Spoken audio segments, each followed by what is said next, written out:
एक छोटे से गांव में कुमार सोहन रहता था।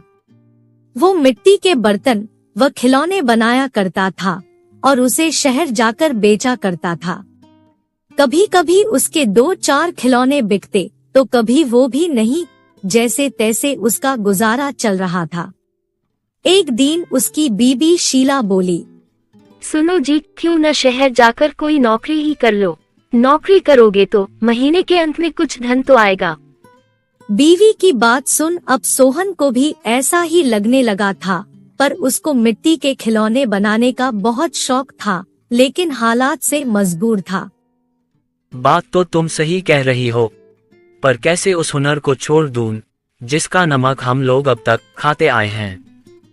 मैं जानती हूँ आप बहुत मेहनत और लगन से खिलौने बनाते हो, पर बाजार में बिक्री ना होने से अब हमारा गुजारा नहीं होता। अब तो यह हालत हो गई है कि रसोई में अन्न का एक दाना भी नहीं बचा। ठीक है, मैं कल सुबह ही शहर जाकर कोई न कोई नौकरी तलाश करता हूँ। अगले दिन वो शहर के लिए रवाना हो गया और एक व्यापारी के पास वह नौकरी करने लगा। सोहन वहाँ नौकरी करता तो जरूर था, पर उसका मन अभी भी अपने चाक और मिट्टी के खिलौनों में ही रहता था। समय बीतता गया। एक दिन शहर में जहाँ वह काम करता था, उस मालिक के घर पर उसके बेटे निखिल का जन्मदिन था। सब महंगे महंगे तोहफे लेकर आए। सोहन ने सोचा, क्यों ना मैं मिट्टी का खिलौना बनाऊं और बच्चे के लिए लेकर जाऊं। वैसे भी हम गरीबों का तोहफा कौन देखता है। यह सोचकर वह मिट्टी का खिलौना बनाया और बनाकर जन्मदिन पर ले गया। जब दावत खत्म हुई तो निखिल की नजर उस मिट्टी के खिलौने पर पड़ी। उसे वो हाथ में उठा लिया और खुश होकर और भी बच्चों को दिखाने लगा। खिलौना सभी बच्चों को बहुत पसंद आया और जिद करने लगे कि उनको भी वैसा ही खिलौना चाहिए। यह सब देख सभी मेहमान एक दूसरे की तरफ देखने लगे और एक ही बात पूछने लगे, अरे वाह, इतना शानदार तोहफा कौन लाया है? इतना महंगा तोहफा ये किसने लाया होगा? ये खिलौना तो शायद आपका नौकर सोहन लाया है। इतना सुनते ही सब हैरान हो गए। सभी एक दूसरे का चेहरा देखने लगे। तभी मालिक बोला, सोहन तो बहुत गरीब है, इतना महंगा खिलौना कहाँ से ला सकता है? हाँ, मैंने देखा है, ये खिलौना सोहन ही लाया है।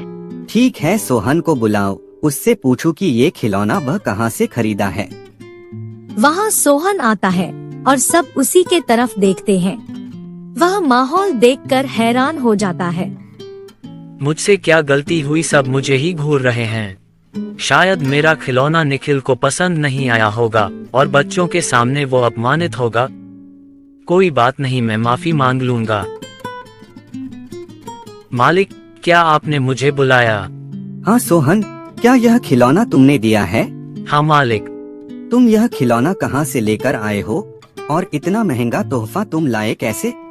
इतना सुन सोहन मन ही मन खुश होता है और मुस्कुराते हुए बोलता है, माफ कीजिएगा मालिक, ये कोई महंगा तोहफा नहीं है, यह मैंने खुद बनाया है। गांव में यही खिलौना बनाकर मैं अपने परिवार का गुजारा करता था, लेकिन इससे अब घर नहीं चलता, इसलिए आपके यहाँ नौकरी करने आया हूँ। अरे वाह, तुम क्या अभी है खिलौना बना सकते हो? और सभी बच्चे को तुम्हारा खिलौना बहुत पसंद आया है, इन्हें भी ऐसा ही खिलौना चाहिए। सोहन खुश होकर बोला, हाँ मालिक, बिल्कुल बना सकता हूँ। जब कल मैं आऊँगा तो खिलौना बनाकर लेते आऊँगा। अगले दिन सोहन ने शानदार रंग बिरंगे खिलौने बना कर दिए। यह देख मालिक ने सोचा, क्यों ना मैं खिलौने का भी व्यापार करूं। वह अपने बीवी से बोला, सुनीता, सोहन खिलौना बहुत अच्छा बनाता है, उसे खिलौना बनवाकर शहर में उसका भी व्यापार कर लें। उसे सोहन को उसके मनपसंद का काम भी मिल जाएगा और उससे अच्छी तनख्वाह भी मिल जाएगी, साथ ही साथ एक मोटी रकम हम भी कमा लेंगे। ये तो अच्छा विचार है जी। यह सोच मालिक ने सोहन को खिलौना बनाने के काम पर लगा दिया और बदले में हर महीने अच्छी खासी तनख्वाह देने लगा और रहने को घर भी दिया। यह सब पाकर सोहन और उसका परिवार बहुत खुश हो गया और सोहन को उसके मनपसंद का काम भी मिल गया। दोनों हंसी खुशी रहने लगे।